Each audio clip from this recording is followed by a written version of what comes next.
একটি গুরুত্বপূর্ণ প্রশ্ন আমাদের সামনে এসেছে যে মানে উপদেষ্টা সরকার সরে গেলে নতুন যে সরকার গঠন হবে তার রাষ্ট্রপতি কে হবে? ইউনূস কি হতে পারে? ডক্টর মোহাম্মদ ইউনূস রাষ্ট্রপতি হতে পারেন যদি তিনি তাকে যদি এই অফার তারেক রহমান করেন, তাহলে হয়তো হতে পারেন। কিন্তু আমার মনে হয় না যে তিনি রাজি হবেন। তিনি রাজি হবেন বলে আমার মনে হয় না, কারণ তিনি রাজি হওয়ার মধ্য দিয়ে আমাদের এখানে যেহেতু রাজনৈতিক সংস্কৃতির মধ্যে ওই গণতন্ত্রায়নটা হয়নি, ওই গণতন্ত্রায়ন না হওয়ার কারণে এখানে যদি ডক্টর মোহাম্মদ ইউনূস যদি এখানে রাষ্ট্রপতি হিসেবে নিজেকে রাজি হয়ে যান, তাহলে অনেকের মধ্যে এই একটা পারসেপশন চলে যেতে পারে যে তিনি হয়তো ভোটে বিএনপিকে সমর্থন করেছেন। তো এই কারণে আমার মনে হয় যে উনি হয়তো রাজি হবেন। আরেকটি গুরুত্বপূর্ণ বিষয় আমাদের সামনে এসেছে নির্বাচনের মধ্য দিয়ে, যে বিভিন্ন আসনে গুরুত্বপূর্ণ নেতারা হেরে গিয়েছেন। এই যে নেতারা তার নিজের আসনে হেরে গেলেন, এটার আসলে রাজনৈতিক ব্যাখ্যা কি? আমি এক একটা আসনের বিশেষত্ব আছে আলাদা। হ্যাঁ, আপনি প্রতিটা আসন নিয়ে যদি আমাদেরকে একটু আলোচনা কয়েকটা আসন নিয়ে আমি বলতে পারি। সবগুলো আসন নিয়ে বলাটা অনেক দীর্ঘ বিষয়। আমি প্রথমেই যেই আসনটা নিয়ে বলতে চাই সেটা হচ্ছে এনসিপির একজন গুরুত্বপূর্ণ নেতা, আমাদের বন্ধু সারোয়ার তুষার। নরসিংদী থেকে তিনি ইলেকশন করেছেন। তো ওনার কনস্টিটিউয়েন্সিতে ওনার গত 1-1.5 বছর ধরে বা তারও আগে থেকে ওনার একটা ভালো পরিচিতির জায়গা ছিল। পরবর্তীতে উনি নির্বাচন করার জন্য যেভাবে ওই এলাকায় নিজের প্রচারণা যেভাবে করা দরকার উনি সেভাবে করছিলেন। কিন্তু পরবর্তী সময়কালে আমরা দেখলাম যে ওনার কনস্টিটিউয়েন্সিতে উনি যখন ওনারা যখন এনসিপি এবং জামায়াত ইসলামে যখন জোট হলো, তখন এনসিপি বিভিন্ন জায়গাতে তার যেই আসনগুলো জামায়াত ইসলাম ছেড়ে দিল এনসিপিকে, এর মধ্যে একটা আসন কিন্তু এই নরসিংদী। এবং সেইখানে যেটা হলো যে অন্যান্য অনেক আসনে জামাত ইসলামের বিরুদ্ধে অনেক ধরনের অভিযোগ ছিল যে তারা তার শরিক দলকে সেভাবে সহযোগিতা করছে না, এরকম অভিযোগ বিভিন্ন জায়গা থেকে আমি পেয়েছি। এমনকি মোহাম্মদপুরে মামুনুল হককেও এনসিপির সহযোগিতা তিনি পেলেও জামায়াত ইসলামের সহযোগিতা তিনি কম পেয়েছেন। ওনার কয়েকজন ঘনিষ্ঠ নির্বাচনী কর্মীর কাছ থেকে আমার জানা। তো সেই ক্ষেত্রে যদি বলা হয় যে বিভিন্ন জায়গাতে জামাত ইসলাম তার কর্মীদের দিয়ে সহযোগিতা সেভাবে না দিলেও অন্তত অন্য কোনো বিদ্রোহী প্রার্থী ওইখানে দেয়নি, বিদ্রোহী প্রার্থী ওইভাবে ছিল না।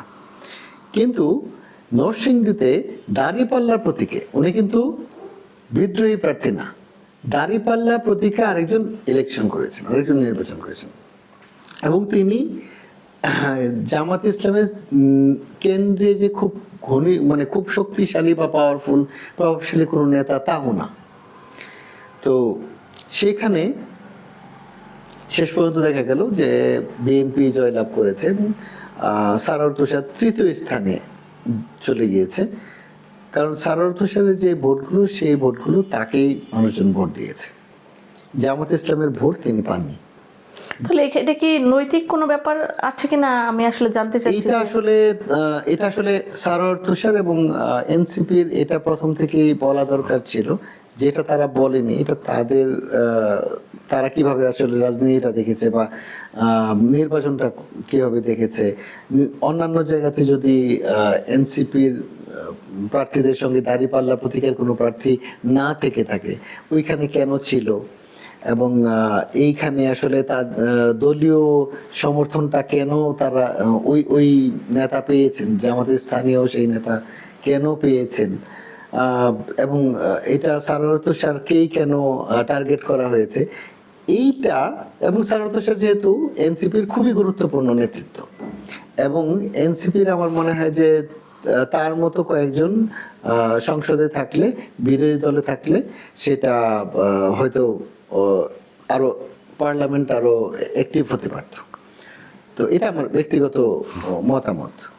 তো সারোয়ার তুষারকে ওইখানে একভাবে টার্গেট কিলিং করে না, তো ওইটা রাজনৈতিক টার্গেট কিলিং আমার কাছে মনে হয়েছে। তো এটা জামাতে ইসলামের পক্ষ থেকেই, যদিও জামাতের আমির ওইখানে পরিচয় করিয়ে দিয়েছেন তাদের প্রার্থী হিসেবে, কিন্তু তারপরেও দাঁড়িপাল্লা প্রতীকের প্রার্থী ছিল এবং তারা ব্যাপক প্রচারণার মধ্যেও ছিল, যে কারণে দাঁড়িপাল্লার ভোট উনি পাননি। জামাতের আরেকজন গুরুত্বপূর্ণ নেতা গোলাম পরোয়ার, তিনিও হেরে গিয়েছেন। হ্যাঁ, জামাতের খুবই প্রভাবশালী তিনি একজন নেতা, এবং তার হেরে যাওয়াটা জামাতের জন্য একভাবে একটা বড় ধাক্কাও, এবং তিনি যেই জায়গা থেকে হেরেছেন সেটাও একটা বড় প্রশ্নের বিষয়, কারণ সেইখানে কিন্তু জামাত ইসলামের বেশ শক্তিশালী অবস্থান ছিল। তো খুলনায় ওইখানে একজন জামাত ইসলাম কোনো নারী প্রার্থী না দিলেও একজন হিন্দু প্রার্থী দিয়েছিলেন। তো ওই যেই হিন্দু প্রার্থী তিনি দিয়েছিলেন, ওনার সম্পর্কে একটা বড় অভিযোগ আছে যে তিনি আসলে বিভিন্ন অনিয়ম দুর্নীতির সঙ্গে জড়িত ছিলেন, কিন্তু তারপরেও জামাত ইসলামের একজন নেতার মদদে তিনি এই নমিনেশনটা পেয়েছেন, এবং সেই নেতা হলেন এই মিয়া গোলাম পরোয়ার। তো এই গোলাম পরোয়ার উনি জামাতের একজন অনেক পুরনো নেতৃত্ব, এবং তিনি কিন্তু এখানে জামাতে ইসলামের ভোটই তিনি ওইখানে ঠিক মতো পাননি, এক নম্বর। আরেকটা বড় বিষয় হচ্ছে তিনি যেই যদিও তিনি একজন সংখ্যালঘু নেতাকে নমিনেশন দিয়েছেন জামাতে ইসলামের পক্ষ থেকে, সেই নেতৃত্বের সম্পর্কে, সেই নেতৃত্ব সম্পর্কে হিন্দুদেরই, হিন্দু যে জনগণ ওইখানে ছিলেন, যে নাগরিকরা, তাদেরই অভিযোগ আছে তার সম্পর্কে। তো সেই হিন্দু ভোট কিন্তু উনি পাননি। তো সেই কারণে, এই কারণেই মূলত ওনার পরাজয়টা এরকম হয়েছে। আর আরো এরকম আরো কয়েকজন নেতা আছেন, যেই নেতারা আসলে মানে হেরে যাওয়ার কথা না, আর কি হেরে যাওয়ার কথা না, তারপরে হেরে গেছেন। তারপরে গুরুত্বপূর্ণ নেতা হয়ে উঠতেন পারতেন যারা, তারাও তো হেরে গিয়েছেন, যেমন তাসনিম জারা, তারপরে মনীষা চক্রবর্তী লড়াইয়ের একটা দীর্ঘ ইতিহাস আছে। যিনি ডাক্তার, কিন্তু উনি বরিশালের মানুষের জন্য, শ্রমিকের জন্যই কাজ করছেন। যদিও এই নির্বাচনে এটি একটি বিশেষ বৈশিষ্ট্য দাঁড়িয়েছে বলে আমরা চিন্তা করতে পারি যে বিভিন্ন তরুণরা এই নির্বাচনে অংশগ্রহণ করেছে, এবং যারা অনেকেই আছেন যারা দল মতের বাইরে গিয়েও নির্বাচনে অংশগ্রহণ করার মতো সাহস পেয়েছেন, যেটা আমরা গত 17 বছর দেখিনি। সেই জায়গা থেকে তাসনিম জারাকে নিয়ে আমরা অনেকেই প্রত্যাশা করেছিলাম। আপনার এই হেরে যাওয়াটাকে কি রাজনৈতিক কিংবা নির্বাচন স্বচ্ছতার ক্ষেত্রে কোনো প্রশ্ন তুলবেন? দেখুন, তাসনিম জারা যেই কনস্টিটিউয়েন্সিতে নির্বাচন করেছেন, সেখানে বিএনপির একজন জনপ্রিয় নেতা ছিলেন হাবিবুর রহমান হাবিব। তো তিনি তার জনপ্রিয়তা যেরকম ছিল, তিনি একজন সজ্জন মানুষ হিসেবে পরিচিত। তার আচার ব্যবহার সম্পর্কেও অনেকেই অবগত যে তিনি আচরণেও ভালো। তো এবং তাসনিম জারার সঙ্গেও তিনি সৌহার্দ্যপূর্ণ আচরণ করেছেন। একজন প্রার্থীর সঙ্গে যেরকম আচরণ আসলে করা উচিত সেরকম। তো তাসনিম জারা যদি, আমার মনে হয় আর কি, তাসনিম জারার কথাটা, একটা নির্বাচন, ফেয়ার নির্বাচন আমরা শুধু বলতে পারি যে ভোটটা ঠিক মতো মানুষজন দিয়েছে কিনা। ফেয়ার নির্বাচন যদি প্রক্রিয়া করতে আপনার চিন্তা করতে হয়, তাহলে সেই চিন্তাটা আপনার করতে হবে নির্বাচনী আচরণ বিধি, নির্বাচনে কত টাকা খরচ হচ্ছে, এই টাকা কিভাবে আসছে, নির্বাচনের দলের মধ্যে এই অর্থের স্বচ্ছতা আছে কিনা, বা ব্যক্তিগত যদি স্বতন্ত্র প্রার্থী হয়, সেই স্বতন্ত্র প্রার্থীর আয়ের উৎস কি, এই সব কিছু আপনার বিবেচনায় নিয়ে তারপরে বলতে হবে যে নির্বাচন তাহলে সবাই যদি একই অবস্থায় থাকে, তখন আপনার বুঝতে হবে যে একটা আমরা বলতে পারবো যে একটা লেভেল প্লেইং ফিল্ড বলতে আমরা যা বুঝাই সেটা আমরা তৈরি করতে পেরেছি। তো আমাদের এই যে রাজনৈতিক ব্যবস্থা, এটাও তো রাষ্ট্র ব্যবস্থার সঙ্গে সম্পর্কিত। তো আমরা যদি রাষ্ট্র ব্যবস্থাটা বদলাতে পারতাম বা রাষ্ট্র ব্যবস্থাটা গণতান্ত্রিক করতে পারতাম, তাহলে অন্তত এই জায়গাটা এরকম থাকতো না। তো উনি যেহেতু একটা বিশাল বড় একটা দলের, বাংলাদেশের সবচেয়ে বড় দলের একজন গুরুত্বপূর্ণ নেতা, এলাকাতেও ওনার একটা ভালো পপুলারিটি আছে, জনপ্রিয়তা আছে, সেই জায়গা থেকে উনি ভালো ভোট পাবেন স্বাভাবিকভাবেই। আর তাসনিম জারার কথা যদি বলেন, তাসনিম জারা যদি আগামী নির্বাচন পর্যন্ত উনি যা করছেন সেটা করে যেতে পারেন, তাহলে আমার মনে হয় এই যে টাকা পয়সার যে বিষয়, সেইটার ঊর্ধ্বে গিয়ে উনি একটা নজির সৃষ্টি করতে পারেন বলে আমি মনে করি। তবে তাসনিম জারার মতো এরকম নেতৃত্ব পার্লামেন্টে দরকার ছিল। এর মধ্যে আরেকজনের কথা আপনি বলছিলেন যে মনীষা চক্রবর্তী। মনীষা চক্রবর্তীর বিষয়টা হচ্ছে যে বাসদ, বা উনি বাসদের সঙ্গে জড়িত। উনি আজীবন ধরে এই রাজনীতির সঙ্গে জড়িত ছিলেন এবং এখনো এই রাজনীতির মধ্যে জড়িত। উনি ওনার আদর্শচ্যুত হননি, বাসদের অনেকের মতো উনি আদর্শচ্যুত হননি। উনি ওনার আদর্শে অটল আছেন, উনি যেটা বিশ্বাস করেন সেই জায়গা থেকে উনি রাজনীতি করছেন। শ্রমিক, কৃষক, মেহনতি মানুষের পক্ষে দাঁড়াচ্ছেন। মানুষের বিভিন্ন আন্দোলনে স্থানীয় পর্যায়ের বা জাতীয় পর্যায়ে ওনাকে আমরা দেখতে পাই সোচ্চারভাবে। তো এইরকম মানুষদেরও আসলে এই পার্লামেন্টে আসলে দরকার ছিল। আমাদের পার্লামেন্টারি সিস্টেমটা যদি আমরা বদলাতে পারতাম, যে কারণে আমি কথাটা বলছি যে আমরা যদি আমাদের পার্লামেন্টারি সিস্টেমটা বদলাতে পারতাম, গণতান্ত্রিক করতে পারতাম, তাহলে এইরকম কিছু মানুষ, যেই মানুষগুলো হচ্ছে এই ভোটের রাজনীতিতে হয়তো তারা তৃতীয় স্থানে থাকবে, তাসনিম জারাও তৃতীয় স্থানে ছিলেন এবং মনীষা চক্রবর্তীও তৃতীয় স্থানে ছিলেন, কিন্তু তারা কিন্তু মানুষের হৃদয়ে একদম প্রথম স্থানে অধিকার করেন।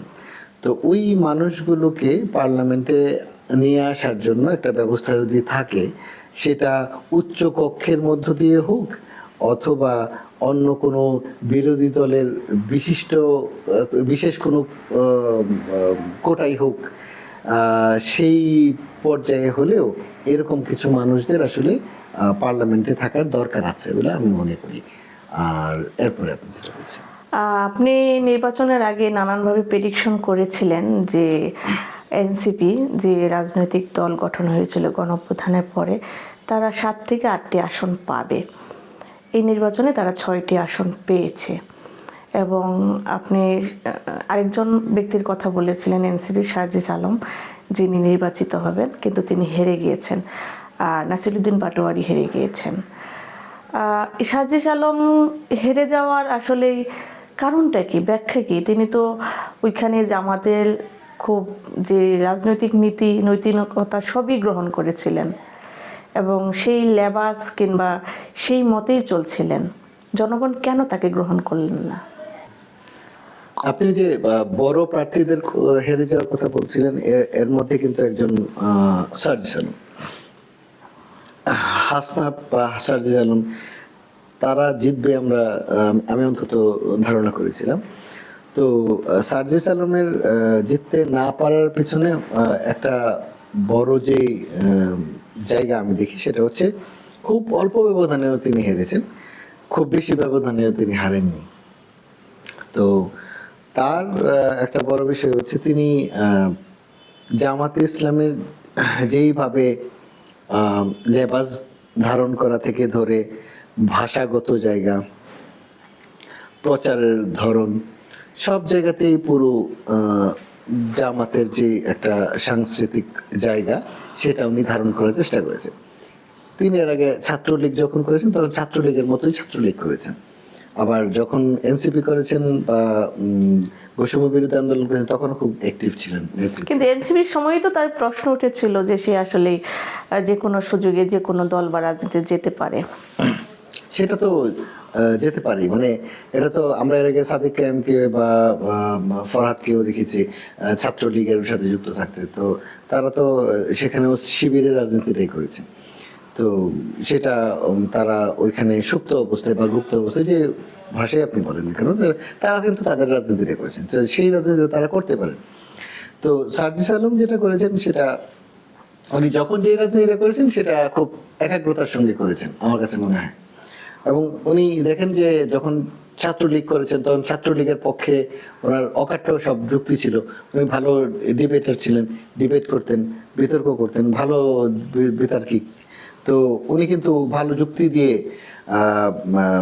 তখন শেখ হাসিনার লিজিটিমেসি প্রমাণ করছিলেন, আমরা সেই ভিডিওগুলো দেখেছি।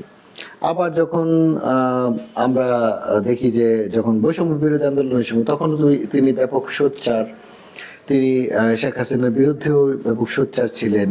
এবং পরবর্তী সময়কালে এনসিপির মধ্যে উনি গুটি কয় যে যে নেতৃত্ব আমরা ভেবেছিলাম যে সামনে হয়তো মানে বড় একটা কেরিয়ার হবে, রাজনৈতিক কেরিয়ার, তার মধ্যে তিনি একজন।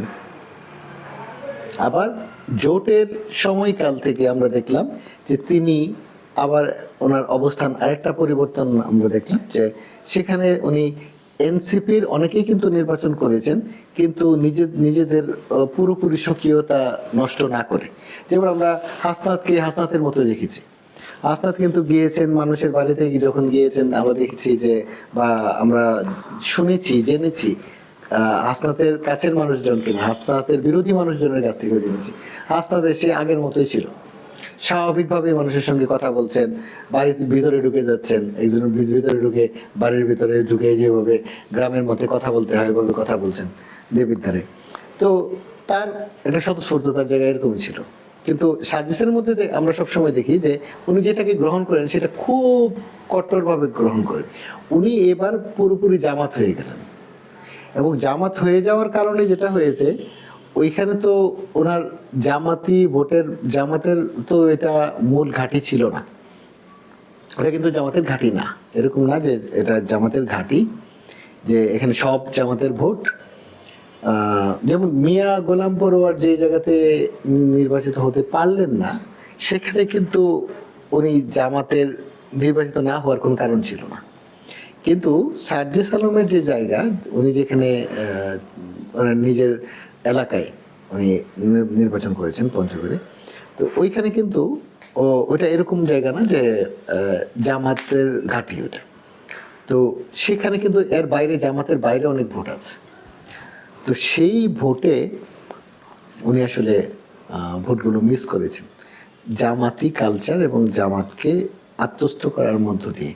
উনি ওই মানুষগুলোর সঙ্গে মূলত একটা বিচ্ছেদ রচনা করেছেন, এবং এর মধ্য দিয়ে সার্জিস আলমের রাজনীতিরও একটা শিফট আপনারা সামনে দেখবেন, যে তার রাজনীতিতেও আসলে একটা বড় শিফট চলে আসবে। অনেকে ধারণা করছে যে এই নির্বাচনের পরবর্তী সময়ে এনসিপি আবার নতুনভাবে উত্থান করবে কিংবা নতুনভাবে তাদের দল গোছাবে, এরকম কোনো ধারণা আপনি করতে পারছেন? আরেকজনের কথা আপনি বলছিলেন নাসিরউদ্দিন পাটোয়ারি। নাসিরউদ্দিন পাটোয়ারি অসাধারণ লড়াই আমরা দেখেছি যে মির্জা আব্বাসের সঙ্গে। উনি বিভিন্ন ধরনের রেটরিক বিভিন্ন সময় তৈরি করেছেন মির্জা আব্বাসের বিরুদ্ধে, এবং এই রেটরিকগুলা মির্জা আব্বাস যেহেতু ওইখানে দীর্ঘদিনের ওইখানে শক্তিশালী প্রভাবশালী ব্যক্তি, প্রভাবশালী নেতৃত্ব, এবং দীর্ঘদিন উনি এই রাজনীতির সঙ্গে ক্ষমতা চর্চার রাজনীতির সঙ্গে উনি যুক্ত ছিলেন, এবং আওয়ামী লীগের আমলে ওনার ক্ষমতা চর্চার জায়গা কমেনি খুব বেশি। তো এবং পরবর্তী সময়কালে আমরা দেখেছি যে এনসিপি গঠনের পর মির্জা আব্বাস সবচেয়ে খারাপভাবে সমালোচনা করেছিলেন এনসিপি এবং বৈষম্য বিরোধী ছাত্র আন্দোলন থাকার সময় ওই নেতৃত্বকে, এবং যেটা আসলে অগণতান্ত্রিক চর্চার অংশ। এই সব কিছু মিলে মির্জা আব্বাসের প্রতি মানুষের একটা বড় ক্ষোভের জায়গা ছিল। এখন ওইখানে নির্বাচন করার কথা ছিল শহীদ ওসমান হাদির। শহীদ ওসমান হাদি যদি ওখানে নির্বাচন করতেন তাহলে উনি একটা ক্লিন সুইপ পেতেন, আমার কাছে অন্তত মনে হয় যে যতদিন এগিয়ে যেত নির্বাচনের দিকে মানুষ হাদির প্রতি আরো বেশি মানে আত্মীকরণ করা যাকে যাকে বলে। হাদি মানুষকে আত্মীকরণ করছিল আর মানুষও হাদিকে আত্মীকরণ করছিল। তো এর মধ্য দিয়ে আসলে একটা আত্মার সম্পর্ক তৈরি হচ্ছিল হাদির সঙ্গে। যেই মানুষদের সঙ্গে আমি ওই এলাকার ওই তার কনস্টিটিউয়েন্সি ঢাকা ৮-এর যেই মানুষজনের সঙ্গে আমি গরিব মানুষজন মেহনতি মানুষজনের সঙ্গে আমি যখন কথা বলছিলাম, সিএনজি চালক থেকে ধরে আপনার রিক্সা চালক, দোকানদার বা ওইখানে যারা ঘরে কাজ করে যে মহিলারা, সবাই কিন্তু এই হাদির প্রশ্নে সবার আর কোনো কথা নেই। হ্যাঁ, সবাই হাদির পক্ষে। তো ওই হাদির নামটা ছিল যে হাদি হত্যার বিচারটা তারা করবে, এরকম একটা কথা নাসিরউদ্দিন পাটোয়ারি ওখানে বলছিলেন। এবং এনসিপির পক্ষ থেকেও বলা হচ্ছিল, জামাত ইসলামের পক্ষ থেকেও বলা হচ্ছিল যে বিএনপি জিতলে এটা বিচার হবে না। আবার কেউ কেউ এরকম ভাবেও বলার চেষ্টা করছিলেন যে এই হত্যার পিছনে হয়তো ওই মির্জা আব্বাস বা অন্য কারো এরকম হাত থাকতে পারে। এই যে জিনিসগুলো আসলে মানে এটা আসলে আলোচনার কোনো যোগ্য না আর কি, এই আলোচনা। তো কারণ এই হত্যার পেছনে যে একটা বিদেশি শক্তি এবং একটা ফ্যাসিস্ট শক্তি জড়িত, এটা আমরা অন্তত বুঝি। এখানে কারা কারা কিভাবে রোল প্লে করেছে সেটা খুঁজে বের করার দায়িত্ব যাদের ছিল তারা বের করেনি। এখন যারা ক্ষমতায় আসবে তাদের এটা বের করার একটা দায়িত্ব বা দায় আছে। এখন যেই কথা বলছিলাম যে ওইখানে নাসিরউদ্দিন পাটোয়ারি এর মধ্য দিয়ে কিন্তু একটা বড় সমর্থন উনি নিয়ে নিলেন মানুষের। যে মানুষ তখন চিন্তা করলো যে ঠিক আছে, হাদিস যদি না থাকে তাহলে নাসিরউদ্দিন পাটোয়ারিকে ভোট দিব। তো এই যে ইয়াং জেনারেশন এবং যারা বীতশ্রদ্ধ এই ক্ষমতা চর্চার রাজনীতির দ্বারা, তো তারা কিন্তু তাকে ভোট দিয়েছে। এবং যে কারণে অনেকটা অপ্রত্যাশিতভাবে মির্জা আব্বাসকে উনি ব্যাপক পরিমাণে হাড্ডাহাড্ডি একটা লড়াই হয়েছে। এবং সেই হাড্ডাহাড্ডি লড়াই উনি শেষ পর্যন্ত খুব অল্প ব্যবধানেই উনিও পরাজিত হন। এবং সেই পরাজয়টা আসলে মেনে নেওয়াটা খুব জরুরি ছিল। মেনে না নিয়ে নেওয়াটা এটা অগণতান্ত্রিক চর্চার অংশ আমি মনে করি। কারণ এটা পূর্ববর্তী যে নির্বাচনগুলোতে যে দলই হারবে ওই দল বলে যে এইরকম সূক্ষ্ম কারচুপি হয়েছে, স্থূল কারচুপি হয়েছে। কারণ আমি দেখেছি নির্বাচনে কোনো কারচুপি হয়নি। কিন্তু জামাতের আমিরও সম্ভবত এই কথা বলেছেন। হ্যাঁ, আমি তো এটাই বলছি যে পুরনো রাজনৈতিক যে সংস্কৃতির ধারাবাহিকতা সেটাই তো বিএনপি বা জামাত ইসলাম এখনো ধারণ করছে।